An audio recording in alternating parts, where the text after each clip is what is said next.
Hello to everybody on Twitter. Really appreciate the viewership we're getting on Twitter, but don't stay on Twitter. Make sure you come over to YouTube where it's official, friends. Yeah.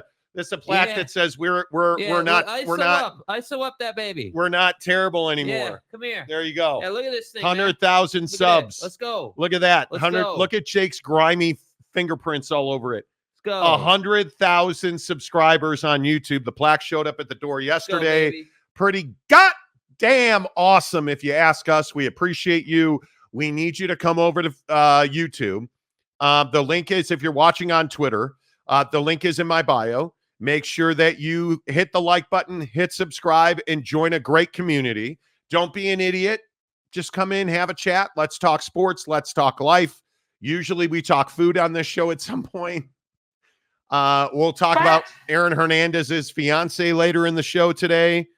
But I want to start with this Brian Kelly story because I think this is very interesting to me. And I don't know, are you pro or anti Brian Kelly? I am as a Notre Dame homer, I am not the biggest Brian Kelly fan. I feel like Brian Kelly's that guy that's going to walk you right up to the line, and that's as far as he's going to be able to take you. But what Brian Kelly said on Baton Rouge, Louisiana TV was pretty amazing. And I'm going to play the clip. I don't really understand why so many people are upset about this. And I want your feedback on this because I truly do not get it. You know that I also believe that NIL is one of the worst things that's ever happened to college sports. And I think it's one of the best things that's ever happened to college athletes. But there is a dark, nefarious side of NIL. I don't think anybody denies that. I don't hear, and I don't think many people hear the stories of how NIL saved lives and cured awful diseases. And it was put up as this thing that was going to revolutionize the life of college athletes. On some level, it has done that. But I think the dark side, the dangers, the loss of millions, the damage it does to kids who don't succeed on the field, because everybody thinks once you sign an NIL agreement, all of a sudden you're one of the best players in the history of the game, which couldn't be further from the truth. Which brings me back to Brian Kelly, the head football coach at LSU. It's very interesting that Brian Kelly is one of the only coaches willing to go on the record and be candid and be blunt about what he's looking for and what he is unwilling to do in recruiting and the portal. You know, we're selling something a little bit differently, and that is we want to recruit. We want to engage, build relationships. We want to develop, retain, and have success. We're not in the market of buying players, and unfortunately, right now, that's what some guys are looking for. They want to be bought. And look, I understand NIL is part of this, and we have an incredible collective. We have very, very generous opportunities around the greater Baton Rouge area for NIL opportunities. So they are here, but we're not going to go out and buy players. That's not what this is about. This was never about that. We will develop you. We will get you ready for the next step, as we did with Jaden Daniels, as we did with Malik Neighbors, as we did with Brian Thomas. We developed 3 defensive linemen that all got drafted this year, and we'll do that again. But if you're just looking to get paid, you're looking in the wrong place. If you like all the things that we do here in developing our players, bringing you into a championship program, playing in front of the best fan base in America, playing for championships, and having an opportunity for NIL, you should be a Tiger. But if you just want to get, paid, this is not the place for you. Ooh, man. Thank you, Carter Bryant. Power Hour LSU right there with the hot take from Brian Kelly. Jake, do you have a problem with what he said there? I don't have a problem with it at all. And I think that, NIL is one of those things in college athletics where you have to have a strong stance one way or the other. Like, you're either the guy that, loves NIL and thinks that it's revolutionizing the sport and saving the sport, or you are more in that stance where you're more saying, hey, like, NIL might be available to you once you're here, but we're not walking into the portal saying, hey, here's a check and you're a check. Like, we're not Oprahing the portal. We're not saying everyone's getting a check. We're saying, hey, if you want to come to LSU and you want to be a Tiger, we're going to do a lot of great things for you. And he was specifically referencing the fact that, they had a need a defensive line, and that, they had struggled to get a defensive lineman or get good recruits in the defensive line portal because they're not necessarily willing to pay these guys to come to LSU. They will recruit you in a traditional sense. They'll do everything that they can do to develop you, including putting you in the league, including allowing you to play college football playoff games. And again, I think he's smart when he says, hey, like, NIL opportunities are available to you once you're here. But our stance as a football program is that we're not going to be out here just paying guys to be here. You need to choose to come. But here. I also think what he said there was that he's not buying players. And he wants guys that want to commit and play football at LSU for their football careers. Now, I don't think Brian Kelly's saying you can't transfer, but he's saying we're not doing this short-term thing where we're going to offer you a pile of money and then you're going to come in and play football at LSU. Mm-hmm. They want guys at LSU, and I think you're starting to hear this across college football. We want guys that want to be a Tiger. We want guys that want to be a dog, that want to be a Tide, that want to be a Domer, that want to be a Husky, that want to be a Buckeye. If you don't want to be a Trojan, don't come to USC, because we're not going to pay you to want to be a Trojan. Exactly. That's really what this comes down to.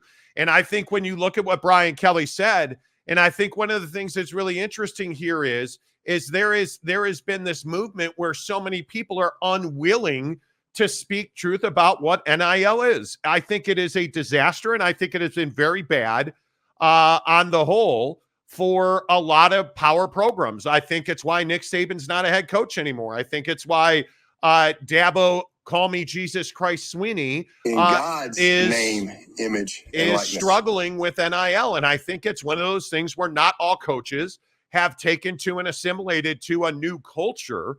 And I think that's why you're seeing the ability of some lesser programs. And if you want to point to SMU to talk about how much money they have, or if you want to talk about John Calipari ending up out at Kentucky because he got bought by a fried chicken king who now denies that. Better send those refunds. You want to talk about why Cal's at Arkansas? NIL is a big part of why Cal's at Arkansas. Boosters have always been here. NIL has not. And I think we assume that those two things are the same, and they are not. And when you listen to a coach like Brian Kelly talk about the fact that he's struggling to find defensive linemen after Brian Kelly in LSU, and I'll tell you, Brian Kelly at Notre Dame consistently put defensive linemen in the NFL draft, that's a little surprising. And I think it goes to tell you about the level of entitlement.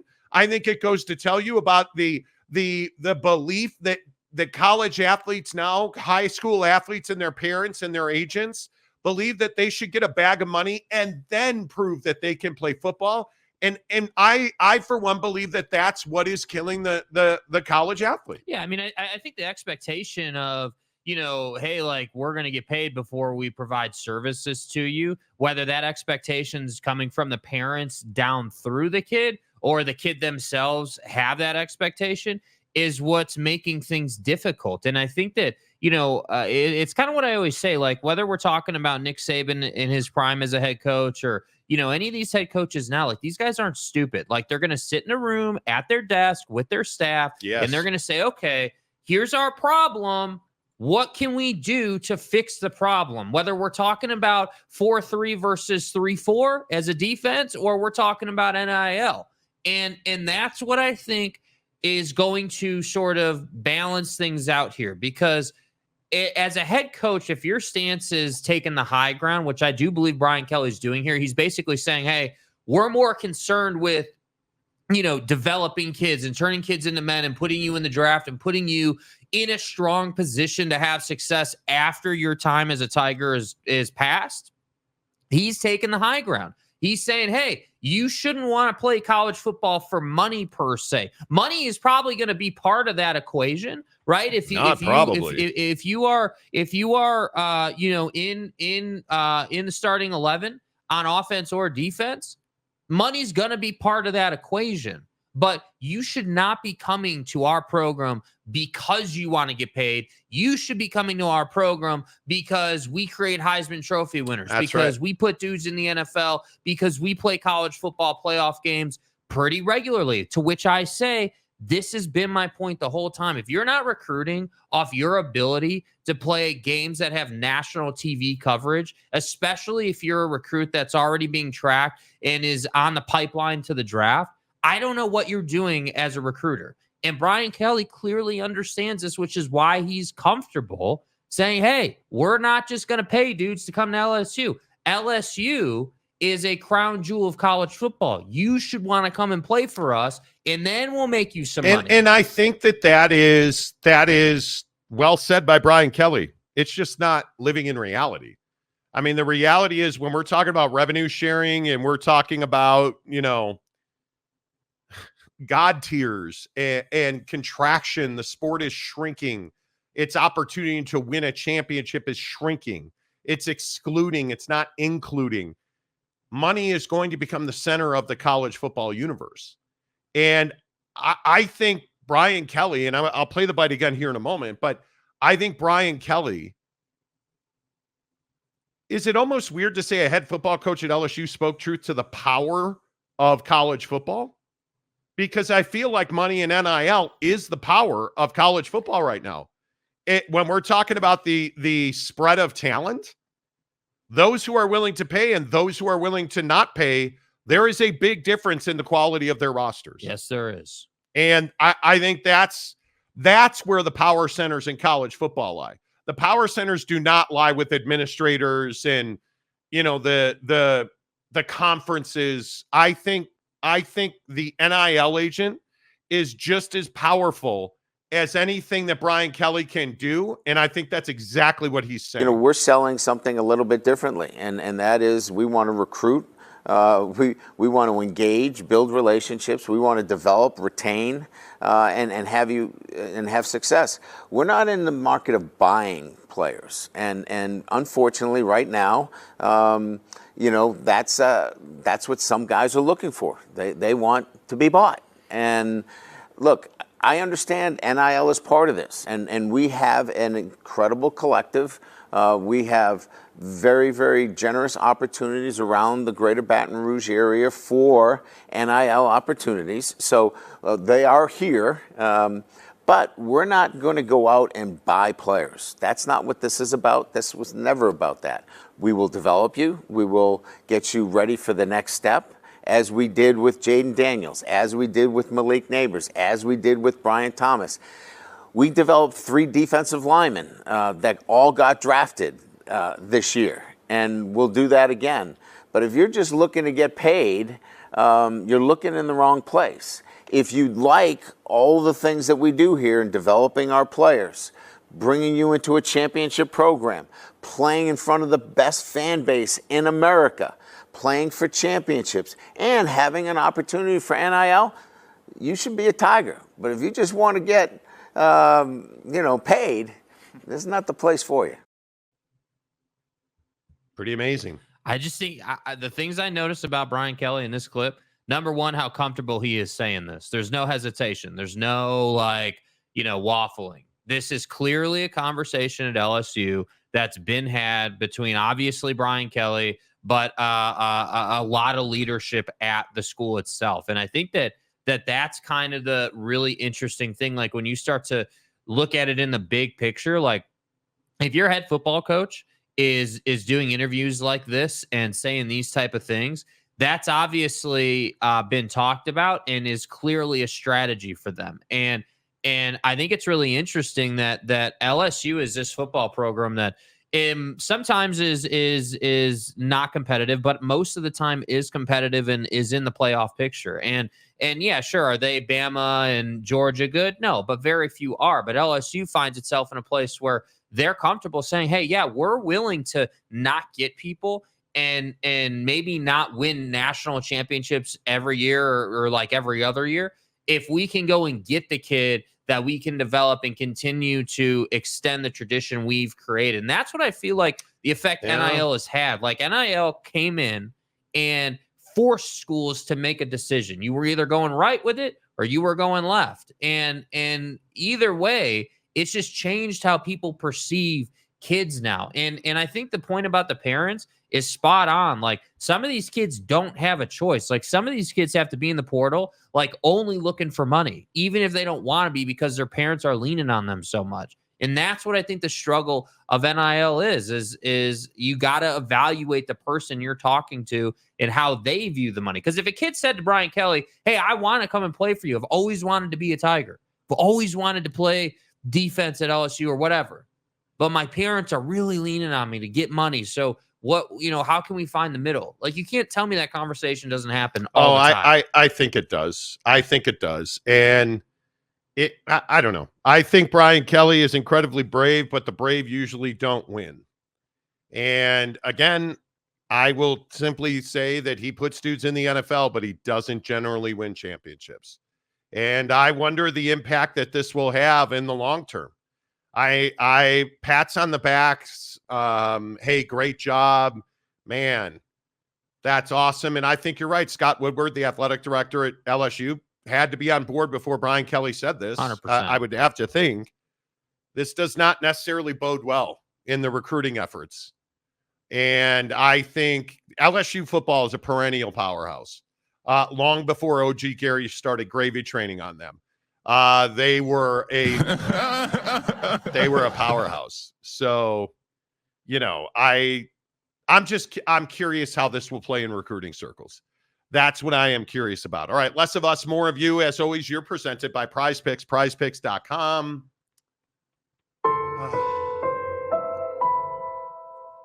To be elite, I got to tell you, I'm selling something special here on the Monty program.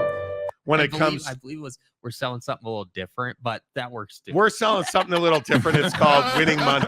Well, and I didn't say we. I should point this out. I am selling something a little different on Prize Picks. I see. Okay. Because there are winners and then there's tools. We show up. Yeah, we show up. We show up. Last night on Prize Picks, I would just like to say, screw you, gambler. Shohei Ohtani kept me from a 3-for-3 last night because the great gambler just wouldn't, do his job. Exactly. Unlike your mom. Yeah. Donovan Mitchell last night. You guys going to give me my accolades on Donnie? Shut the fuck up, Donnie. Anybody? Yeah, he had 44 points, rebounds, and assists last night. Uh-huh. Kai Rizzle on a easy goblin had 3. The Mavericks are terrible. And then, of course, Shohei and Chet. Chet did his job. He got me 2 threes last night.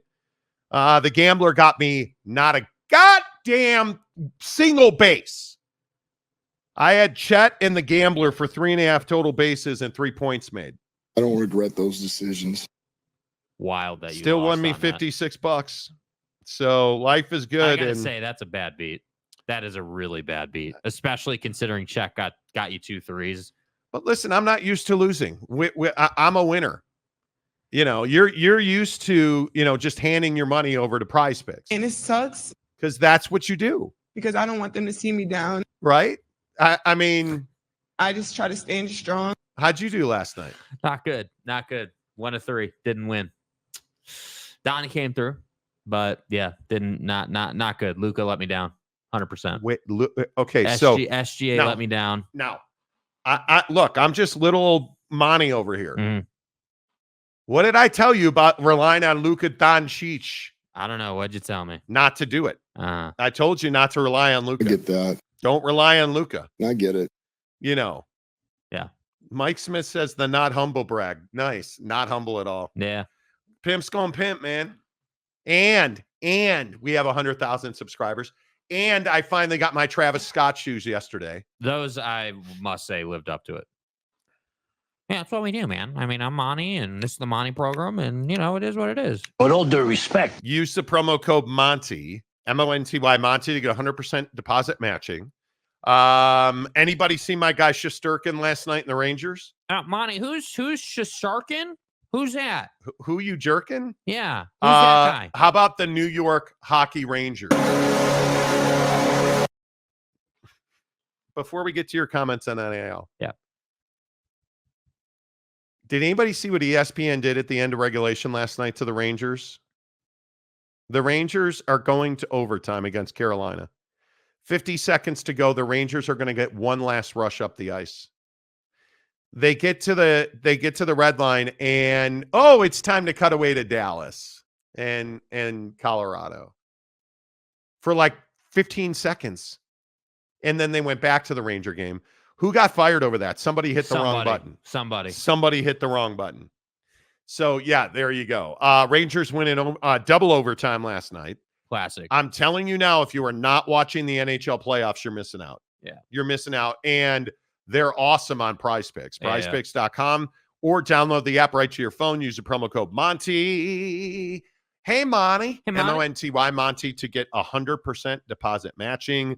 Which one of you dirty hyenas was first in today? Don't mess it up today, okay? Can we have a better comment section today? Saw dude. Saw dude. Good to see you, OG Gary, Mountain Mama.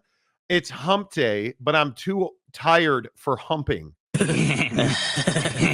So hit the like button to help the show, you ungrateful hyenas. Exactly. I mean, couldn't have said it better myself. What's your forte, Pete? Nice to see you. Ryan Smith's receding hairline. We show up. Oh, nice of you to show up today, dude. Where you been? Show up. Aaron Wilson says first. No. Dakota Putin says actually first. No. Dibs, happy hump day. I mean, every day's hump day. Matt Ritson, morning Monty and Jake is hump day Wednesday. If that's how you roll. You want to hip thrust a little bit right now? Listen, as you're watching this, just get a little hip thrust in there. Let's go. The cock. Yeah, get a little hip thrust working. Yeah. Mr. Preston, hello. What's up, dude? Preston, good to see you. Christopher Hooter, go Tigers. BK's 100% correct. Is he, though? Ryan Smith's receding hairline. Did you see Donovan Mitchell last night? He's really good. It's too bad I couldn't afford his contract. Would the state help me pay for a better roster? Probably not. Mike Smith, hey, they got their YouTube award. We did. Yeah. Eric and Raleigh, lowercase lock Wednesday. J2H, to give on Giving Friday, it's just that he gives to someone else. Exactly. I mean, you're not wrong, bro. Exactly. That's right. Family. Exactly. Sir Bob Loblaws, I thought this would be about Brian Kelly being an arsonist. Okay.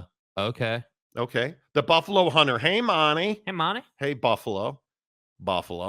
NIL is the great destroyer of men, or is that porn? I get it all mixed up. NIL is porn in college football. Glenn, good morning to you. Oak State James, hello. Wow.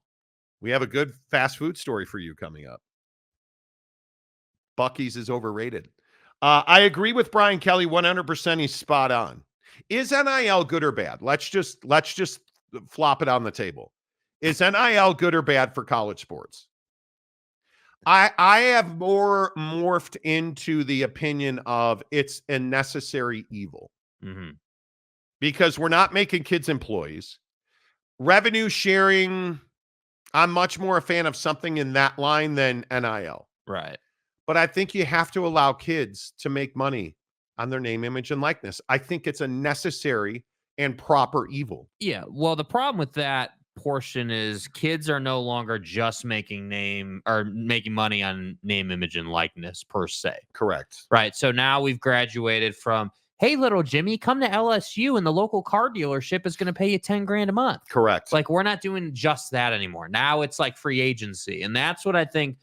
That's the part that I think is bad for college football. I don't think that kids should be out here behaving like free agents would in professional sports. I just don't think that that's proper. That's Why? Not because I don't think that is the point of college athletics. It never has been and probably never will be. And I don't disagree that the highest of highs in college football are pretty similar to pro sports, right? Like when Georgia and Alabama step onto a field, yeah, you're pretty close to a low-end NFL experience because of the talent and, you know, how they're playing the game. But yes, kids should be able to make money on their name, image, and likeness. I agree, but we can't have a situation where kids have this much leverage in the portal. And I don't know what you do about it. That's the Nothing. problem. Like, are we going to get legislation? Are we going to get like, what's going to be the solution? But this is what happens when you take the balls off of enforcement. When you say, hey, we're not going to enforce the rules that we actually put in place because it hurts our program, we're suing. Okay. Well, now when the kid shows up with a mask and a gun asking for a bag full of your money, how can you complain? Yeah. How can you blame the kid for what they're trying to do right now? You can't. You're the ones that gave them the rule. And it's this thing we always do, whether it's illegal screens in the NBA and college basketball, or pick your rule. Because it's illegal. Oh, that's a rule? Okay, let's apply it to everybody else. Oh, wait, you want to apply it to me? Nah, fuck that. We're going to court. I don't break the rules. Right? I mean, that's what we do now. Yeah. We don't want rule. Everybody else has to drive the speed limit. I get to go speeding. Yeah. Convenience. That's what we want. And welcome to the Wild Wild West, boys. Welcome to it. Roy Wall. Hello, Roy. Good to see you. Good for Coach. Aaron Wilson. Attaboy, Brian. See, and I think that Attaboy. I think that this sentiment is part of the value of what Brian Kelly said here. Like, it's not just it's BK, please. Hey, BK, have it your way, Kelly. Crown him. Yeah. Like, I think that part of the value of what he's saying here is building this type of sentiment. Like, I don't think that there have been a lot of head coaches so far who have had the balls to say this. Like, I think that you've seen it, we've been able to, take away their stance based on their behavior, but we've never really had someone come out and be like, yeah, like we're not doing that. Like, if you want to come and play here because you like our program and you believe in Brian and like, you believe in what we're doing here, we would love to have you. We would love to do that with you. But we're not going to be the program that's out here in the portal just trying to pay kids, because that's not necessarily what the college experience is about. And I don't necessarily disagree with that. I like, college is supposed to be about, hey, like, obviously you're going to work on getting an education, but for an athlete of this caliber, it's about maturing. Why do you think they don't allow you to go to the league at 18? Because you're simply too small. You're inexperienced. It's physically speaking, you're not ready. So what do we do? You go to college, you develop not only physically, but as a person. And then after your 3 years are up, then you go to the league. And yet we still have guys who get to the league not knowing how to handle money, which I think is the other side of this conversation. Cool. If you're the kid in the portal who's just out here trying to get paid, what are you going to do with all that money you're getting? Because you're going to get yourself in trouble if you don't have a plan. And this is why I say, like, we shouldn't be having these conversations being like, oh, the kid's the villain. The kid is not the villain. The kid doesn't have a choice. If there's money out there, it's their job to go and get it through their sport. They have to do that. But I have a problem when it's like, hey, parents are leaning and pushing the kid this way or that way because they want the kid to make the most money possible, even though they've got $40 million sitting in the NFL if they would just be patient for 3 seasons. Yeah, I think it's a very interesting conundrum. It really is. Glenn says, if you're just looking to get paid, go Tigers. Get your ass out of the bayou. I agree. Let's see. Dorian Davison. I think Kelly is out of touch with where it's heading. These are employees now. They're not.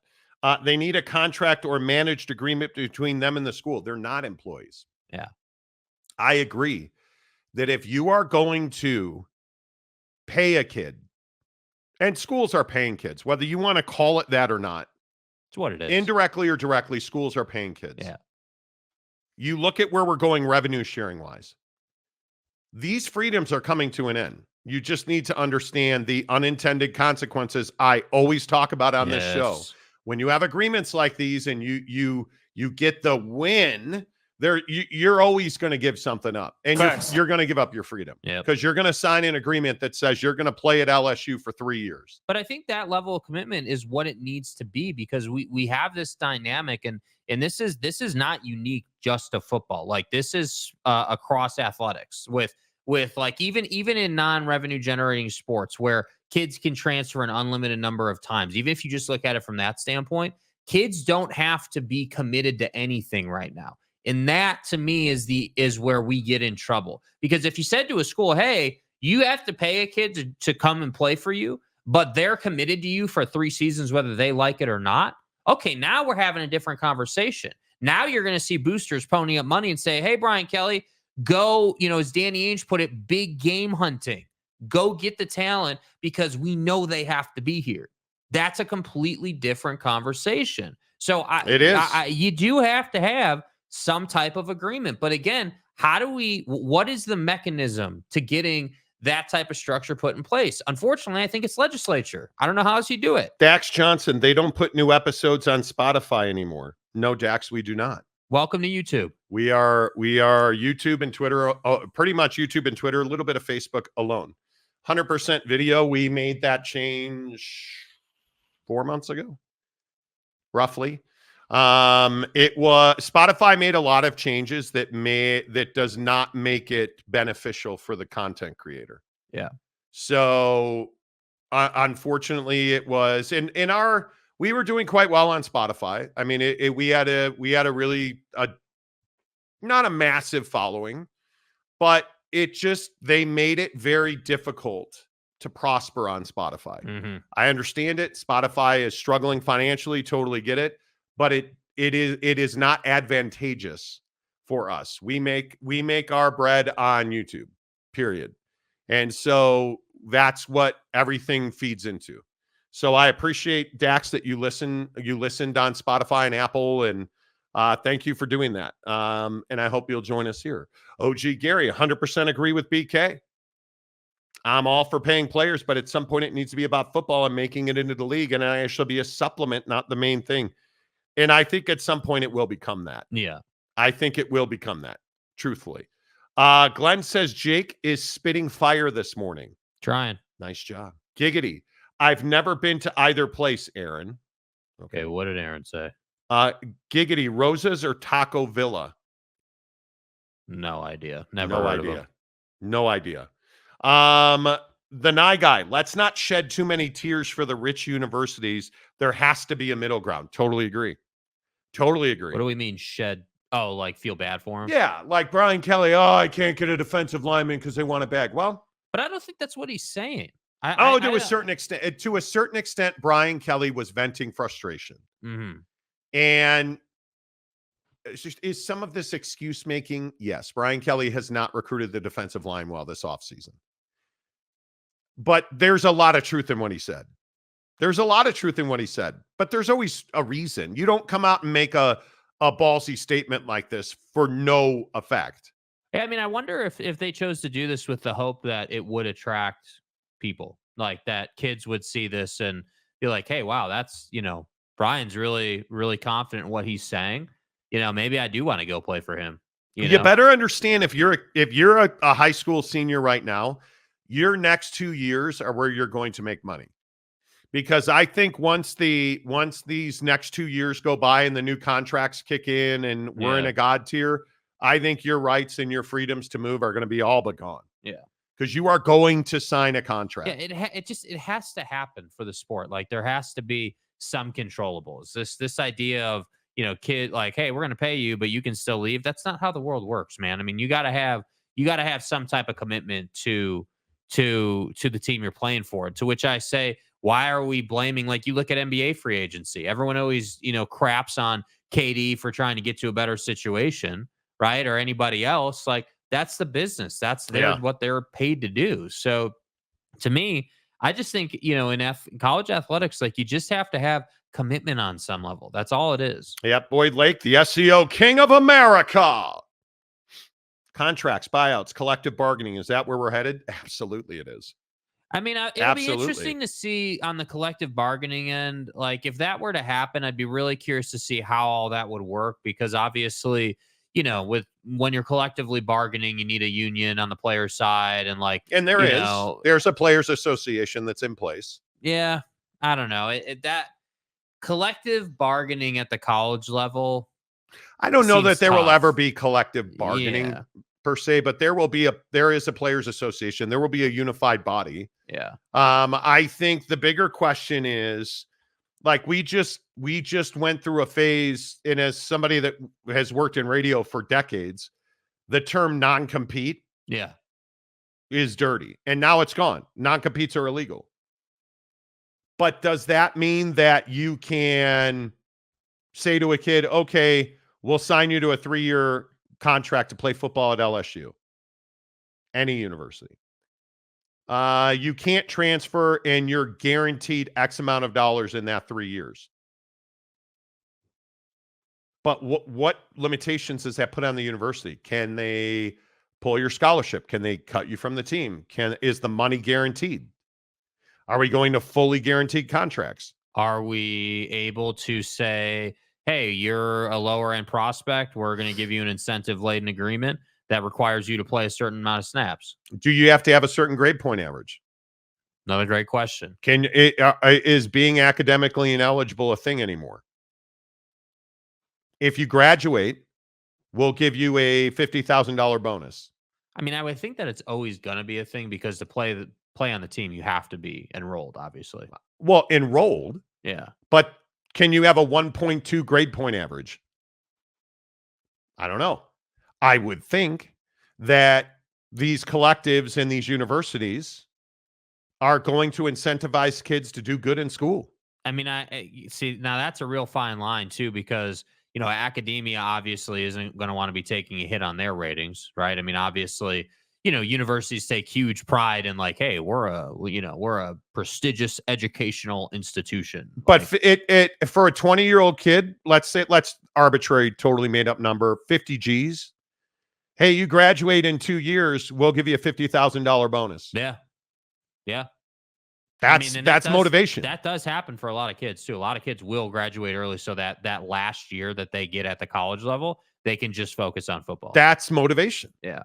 So I don't know. I think it's a really interesting question. I do think at a minimum, there's a lot of options and a lot of ways to go about it, which is always good for the conversation. Yep. Salary cap as well. Yeah. There's already, I think Pete Thamel at ESPN was talking about this on their College Game Day podcast this week, where he was talking about the fact that there's going to be caps and revenue sharing pots. And yeah, I think that's absolutely correct.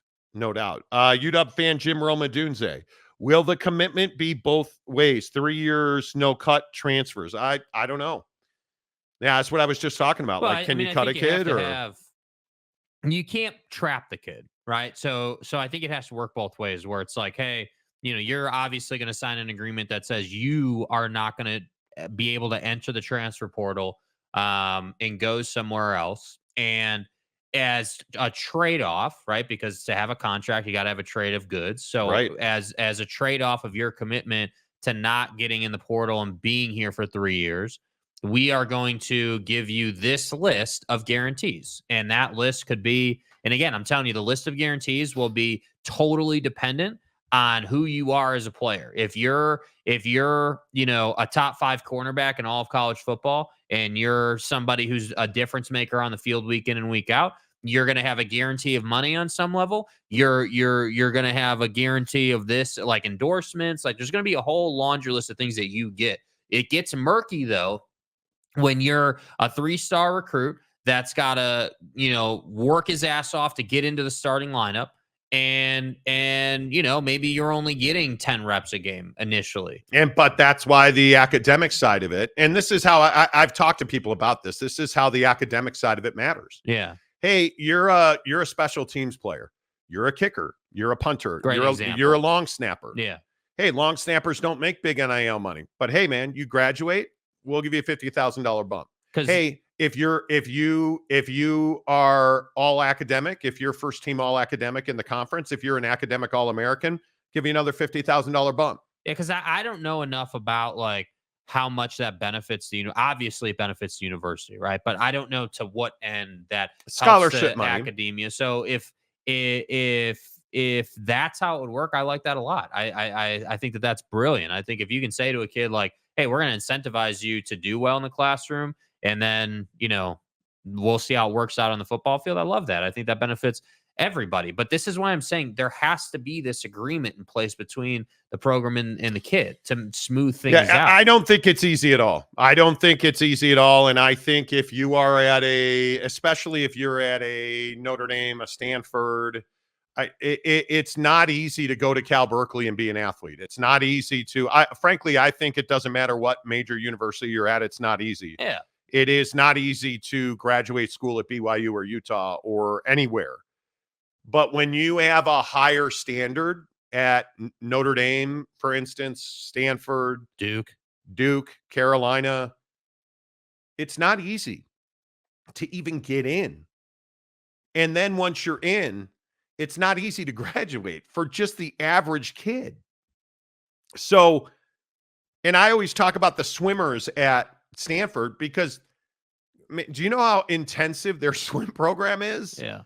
And then you're in these two high school girls the other day. And I'm probably going to fuck this up, so I apologize. I'm pretty certain that they use trigonometry to confirm the Pythagorean theorem, which had never been done before. And I think they were 18-year-old high school seniors. I have no idea if they played sports, but let that sink in. You're 18 years old and you just set the world of mathematics and equations and science on fire. Yeah. Like that's what we're talking about. Like academics matter on some level, right? But football makes those girls possible at the college level. So there's got to be a happy medium. There's got to be a happy medium, and I do think it's that academics will be incentivized because you're not just going to get these people. It's what we talked about at Michigan. It's what we talked about at Utah when Utah was looking at the Big 12. Yeah. Utah doesn't really care that much about winning in sports. They care very much more about academics at Utah. Well, academics are what make the world go round on a big level. Like obviously educating people, like there are more people in the world who are not going to play in the NFL than there are who will play in the NFL. And that's what you have to keep in mind is like, we're talking about a very small sector of people here. Look at the lacrosse team. Look at the softball teams in the Pac-12. They're all in, where are they? Palo Alto? Yeah. For the softball conference championship tournament. It's May. Now, I would think some of those girls have graduated. They have. Yep. But I mean, you're talking about a really critical time of year that is really high stress. How many kids are high school seniors taking finals right now? Jacob Dorfman, one of our great members here on the program, just took his last ever final at the University of Arizona. How awesome is that?